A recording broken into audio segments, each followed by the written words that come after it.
As many of you are well aware, the whole Shadows of the Empire project was one that was multifaceted. Of course, gamers got the game on the N64, but fans also got books, comics, toys, and probably more stuff that I don't even know about. Now, the story takes place in between The Empire Strikes Back and Return of the Jedi, with the game focusing on this newly created smuggler Dash Rendar.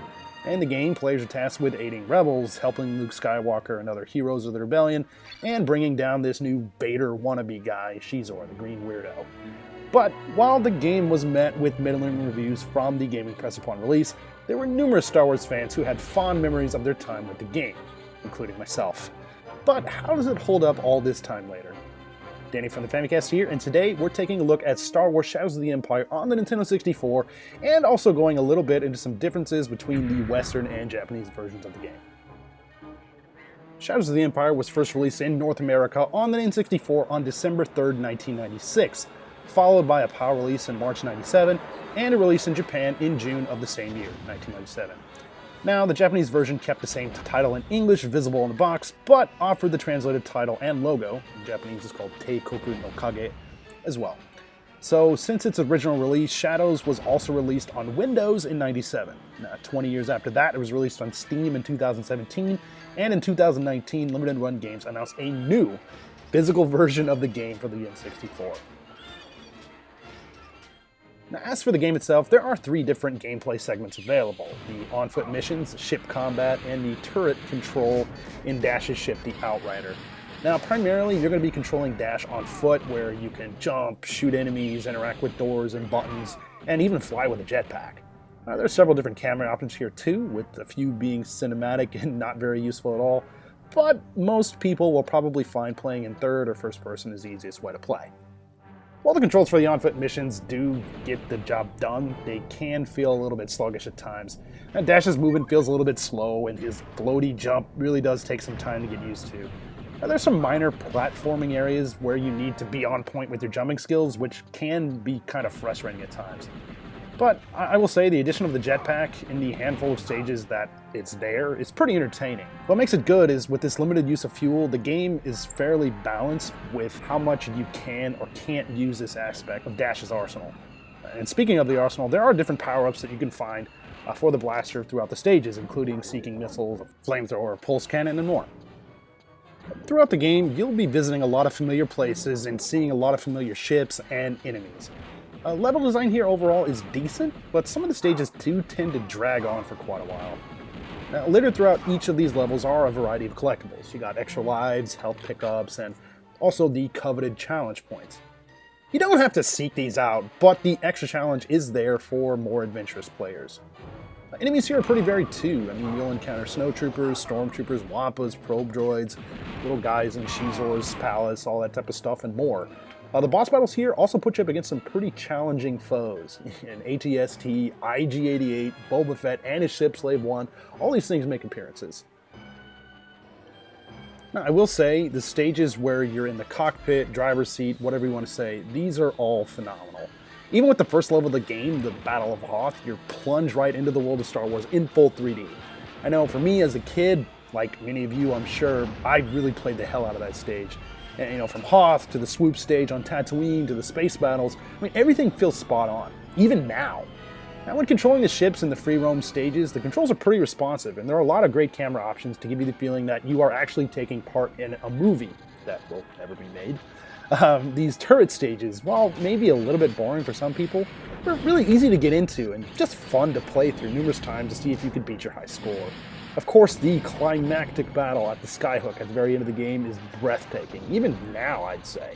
On top of the killer music in the stage, just getting to see that Star Destroyer in the background, the Skyhook station itself, and tons of ships flying around, that was just something that really blew my mind back in the day.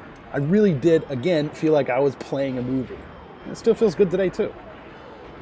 For a early game on the Nintendo 64, the visuals in Shadows of the Empire are decent. I mean, LucasArts managed to stuff a lot of detail into the game and allowed you to get up close and personal with much of this for the first time in 3D thanks to the power of Nintendo's home console. Now, as a way to tell the story, the Nintendo 64 version of the game plays through these comic book-like images with text on the bottom, as opposed to like the PC version, which came out later, that actually had CGI and voice acting. Now, back to the N64 version of it, though. I mean, it was kind of disappointing when taking into account the entire N64 library, but if you look at just 1997 and 96, like that era of N64, the storytelling got the job done well enough. Music and sound effects, while somewhat muffled, sound very on point. And rather than going with synthesized music, LucasArts actually opted to go with compressed digital samples of real orchestral music here. Of course, with the cart size being a little bit limited, this sound was all done in mono. And at the time, it worked out pretty well, especially considering that most people probably would have been playing the game with not some kind of an elaborate sound setup, surround sound, stuff like that. I mean, again, this does sound very authentic, but nowadays, if you're just hearing it in mono, it might be a little bit underwhelming. There are a few differences between the Japanese and Western versions of Shadows. So most notably, this has to do with name entry. So in the Japanese version, you'll notice that the cursor clicks over with each character, as opposed to the Western version, which glides between them. You can kind of see that here. And not only that, but in the Western version, as many of you know, you're able to put up to 14 characters per name, while in the Japanese version, you can only put 11. But why is this significant, you might be asking yourself? Well, for the game's infamous debug code, as well as some of the other codes, you need a certain number of characters in the name entry section. And with the Japanese version lacking the full 14 characters, Japanese gamers were unable to make use of this code, as far as I know. No controlling Wampas, Stormtroopers, ATSTs, or anything like that in the Japanese version. An unfortunate miss for sure. But that didn't stop me from busting out my North American version and trying out a few things, some of which you'll see in footage or you might have seen already. You know, also I should note that putting in the debug code by yourself can be a real pain in the ass. I mean, I only have so many hands for holding down nearly all the buttons on the controller and tilting that stick. It's a bit of a chore, but it's definitely worth it. You can even see me in a video here making an idiot of myself, so you're welcome. Now, one other difference here is actually with the cart itself. So on the Western versions of the game, the cart features a stormtrooper on a black background that's shooting at an off-cart target, probably you, the player. But the Japanese version actually features none other than fan favorite Boba Fett, posing right next to the Japanese and English logos for the game.